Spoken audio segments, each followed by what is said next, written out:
আমরা অধিকাংশ আলেমের গোষ্ঠীও বর্তমানে দুনিয়ার কুত্তা। ইল্লা মার্শাল্লাহ কিছু আছে, না থাকলে কিন্তু দুনিয়া চলতো না। বর্তমান সমাজে পর্দার বালাইও নাই, কথা ঠিক কিনা? অথচ পর্দা শরীয়তের সব থেকে গুরুত্বপূর্ণ ফরজ পর্দা। কি বলেন আপনারা? নামাজ ফরজ, 24 ঘন্টার ভিতরে ঘন্টা খানিক নামাজ ফরজ, ঠিক না? 5 ওয়াক্ত ফরজ নামাজ 17 রাকাত, 17 রাকাত নামাজ পড়তে 1 ঘন্টা লাগে না, কম লাগে, সেখানে 1 ঘন্টা ধরছি আমি, 24 ঘন্টার ভিতরে ঘন্টা খানিক নামাজ ফরজ। রোজা ফরজ, 12 চাঁদের ভিতরে 1 চাঁদ রোজা ফরজ মাত্র। জাকাত ফরজ, মালদারের জন্য বছরের মাত্র একবার জাকাত দেওয়া ফরজ। হজ ফরজ, মালদারের জন্য জীবনের মাত্র একবার হজ করা ফরজ, ঠিক না? কিন্তু পর্দা 24 ঘন্টার জন্য ফরজ, 24 ঘন্টা। 1 সেকেন্ডের জন্য বেপর্দা হয় যদি 1 সেকেন্ড, সাথে সাথে একটা কবিরা গুনাহ, আর একটা কবিরা গুনার একেবারে নিম্নতম সাজা 7000 বছর জাহান্নাম। চিৎকার দিয়ে বলেন নাউজুবিল্লাহ। এটা হলো পর্দার গুরুত্ব। আর পর্দার এরিয়া কতটুকু? যাকে বিয়ে করা হারাম তার সঙ্গে দেখা দেওয়া জায়েজ, আর যাকে বিয়ে করা জায়েজ তার সঙ্গে দেখা দেওয়া হারাম। এটা হলো পর্দার এরিয়া। কি মালানা মাসালা ঠিক আছে তো? হ্যাঁ। দেবরের সঙ্গে ভাবি দেখা দেওয়া হারাম, দুলাবার সঙ্গে শালি দেখা দেওয়া হারাম, ননদের জামাইয়ের সঙ্গে শালাবো দেখা দেওয়া হারাম, বিয়ের সঙ্গে বিয়ান দেখা দেওয়া হারাম, মামাতো ভাই, খালাতো ভাই, চাচতো ভাই, ফুফাতো ভাই, তালতো ভাইদের সঙ্গে বোনের দেখা দেওয়া হারাম, উস্তাদের সঙ্গে ছাত্রী দেখা দেওয়া হারাম, পীর সাহেবের সঙ্গে মহিলা মুরিদ দেখা দেওয়া হারাম। কি আছে পর্দা সমাজে? আছে পর্দা আছে খালি মুসলমানের ঘরে জালনার দরজায়, দামি দামি কাপড় কিনে ঘরে জালনার দরজায় পর্দা লাগায় মুসলমান। কিন্তু শরীয়তের পর্দার বালাইও নাই সমাজে, কথা ঠিক কিনা? এ জোরে কান ঠিক কিনা? আর কি পর্দার ওয়াজ করবো? পর্দার ওয়াজ করে লাভ হবে বলে মনে আসছে না। বর্তমানে মুসলমানের বউরা মেয়েরা সেই হারে মার্কেটে যাওয়া ধরছে না। আপনার এলাকার মহিলারা ভালো আছে, জীবনে মার্কেটে যায় না। আমার এলাকার মহিলারা মার্কেট করে। এদেশেও যায়, এদেশেও যায়। যাক, আমি নিষেধ করতেছি না, পরিণতিকে একটু বলবো না। মার্কেট আপনার স্ত্রী আপনার মেয়ে গেছে খালি তা না, ও মার্কেটে যুবকরা আছে, যুবকদের যদিও কোনো কাজ নাই, আড্ডা মারতে যায় যুবকরা, ঘুরে ফিরে আড্ডা মারে। আর ভিড় বেশি দেখলে ভিড়ের মধ্যে ঢুকে যায় যুবকরা, আর ভিড়ের ভিতরে ঢুকে যেই দেখে মহিলা, কেনু আড়ি করে মহিলাকে বুকি দেয় গুতো। আমি নিজে দেখছি, না দেখলে বলতাম না। তারপর স্ত্রীকে আপনার মেয়েকে যে মার্কেটে পাঠাচ্ছেন, কেনের গুতো খাওয়ার জন্য পাঠাচ্ছেন নাকি? হ্যাঁ, আসলে দোষ মহিলাদের না, দোষে বিয়ে কেলে গোষ্ঠীর। কই আমার স্ত্রী তো জীবনও মার্কেটে গেল না কোনোদিন। আপনার স্ত্রী যায় কে? আপনি পাঠান তাই যায়? আমার স্ত্রীকে, আমার মেয়েকে যদি আমি যাইতে না দিই, মার্কেটে যাওয়ার ক্ষমতা আছে? আর আমার স্ত্রী পরবে কাপড়, আমি দেখবো, আমার পছন্দ যেটা হেইডরে পড়াবো, ঠিক না? আর আমি পছন্দ করে কিনেলে আমার স্ত্রী পছন্দ করবে না, নিজে চলে যাবে কেনের গুতো খাই কিনতে মার্কেটে। ওটা মুসলমানের স্ত্রী হতে পারে না, ওরে তালাক দিয়া ফরজ। আমি কিনে দিলে আমার স্ত্রী পছন্দ করবে না, ও নিজেই পছন্দ করে কিনতে যাবে। কারে দেখানোর জন্য? বুঝতে হবে যে নাং আমি একা না, ও তলে তলে নাং আরো আছে। যেই নাঙ্গেরে দেখানোর জন্য নিজে পছন্দ করে কিনতে যায়, ওই নাঙ্গেরে দেখানোর জন্য, আমারে দেখানোর জন্য না। আমারে দেখানোর জন্য যদি কাপড় পরতো, আমার যেটা পছন্দ সেইটাই পরতো, ঠিক কিনা? ওই শয়তান মহিলারে তালাক দিয়া ফরজ।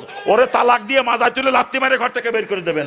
যদি কেস করে, কেস করলে জেলে যাবেন, জেলে গেলে আর একটা সুন্নাত আদায় হয়ে যাবে আপনার। জেল খাটাও সুন্নাত, জেল কাটাও সুন্নাত ইসলামের জন্য। কি বলেন?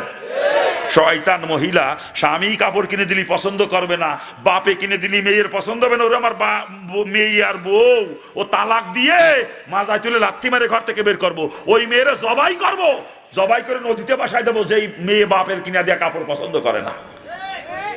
তো মুসলমানের মেয়ে, মুসলমানের বউ মার্কেটে কেনের গুতো খাতি যাবে, ওরে আমার বউ রে, হ্যাঁ, ওরে সুমো দিবানে আমি। হ্যাঁ,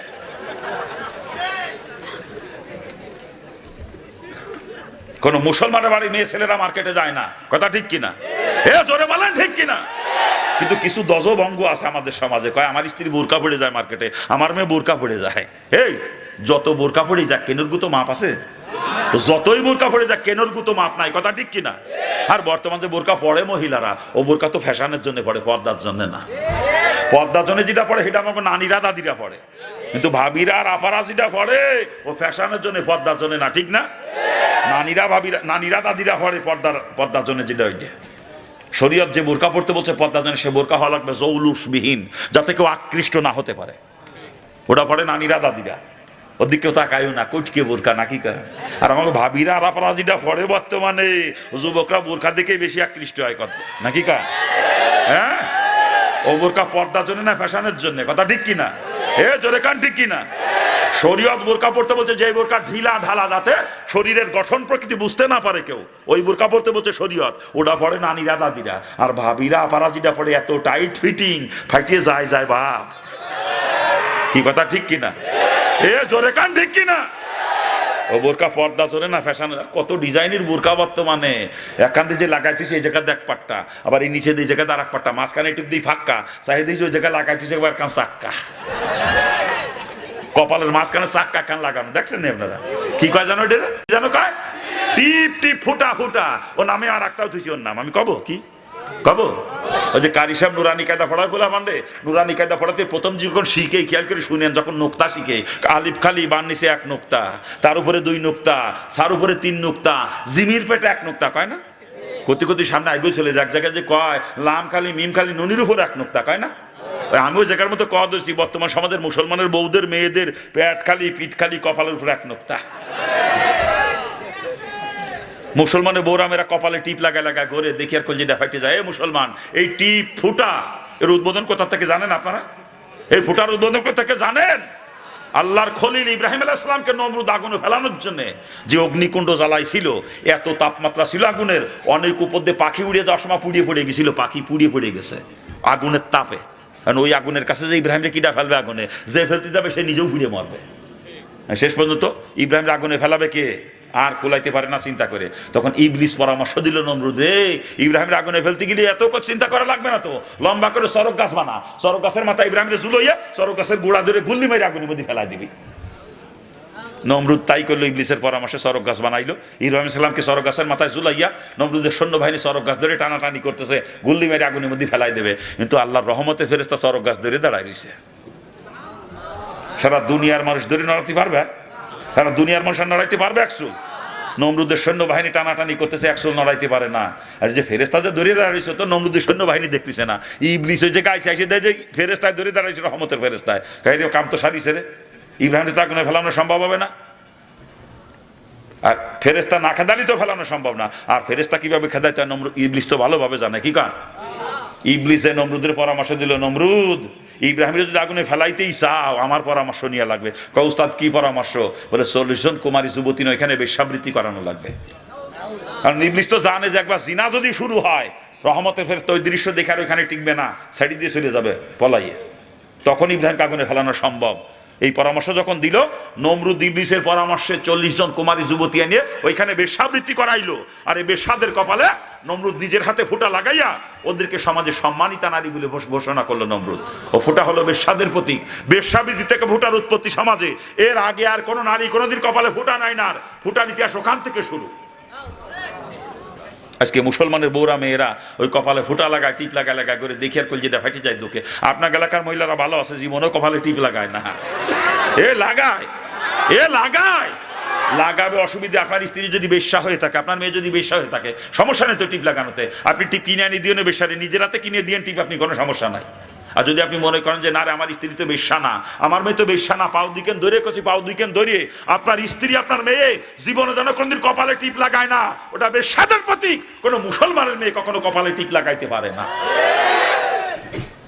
মহিলারা শোনে তো নাকি? শোনে? মারে ওমা আমার উপরে রাগ করে না, মারে আমি তোমাদের পাও ধরিছি, ওমা তুমি মুসলমানের মেয়ে, তুমি কপালে টিপ লাগাও কে? তুমি তো বেশ্যা না। আর যদি কোনো মহিলা নিজেকে বেশ্যা মনে করো, লাগায়ও টিপ, আমার কোনো আপত্তি নাই। আর যদি তুমি মনে করো না আমি তো বেশ্যা না, মারে আমি তোমার সন্তানের মতো তোমার পাও ধরে অনুরোধ করে যাচ্ছি, ওমা জীবনে আর কোনোদিন কপালে টিপ লাগাইও না। মুসলমানের মেয়ে কখনো কপালে টিপ লাগাইতে পারে না, ওটা বেশ্যাদের প্রতীক। আর যে সমস্ত মহিলার কপালে টিপ লাগায়, এরা কিয়ামতের দিন ওই 40 বেশ্যা মহিলার সাথে এক কাতারে জাহান্নামে চলে যাবে। চিৎকার দিয়ে বলে নাউজুবিল্লাহ। আরে জোরে করে নাউজুবিল্লাহ। এই ইব্রাহিম আলাইহিস সালামকে আগুনে ফেলানোর ঘটনাকে কেন্দ্র করে 3টা জিনিস উৎপত্তি হয় দুনিয়াতে। কয়টা? 1 নম্বরে মহিলাদের কপালে ফোটানো, এটার উৎপত্তি ওখান থেকে। বাকি 2টা কি বলবো না বাদ দেবো? লোকজন চলে যায়, কি ওয়াজ করবো? মলম নিয়ে আসছিলাম বস্তা ভরে, লাগানোর সময় দিলেন না আপনারা। কইছিলাম 9টার ভিতরে দিতি, সে জায়গা ফিরাই 10টায় দিছে।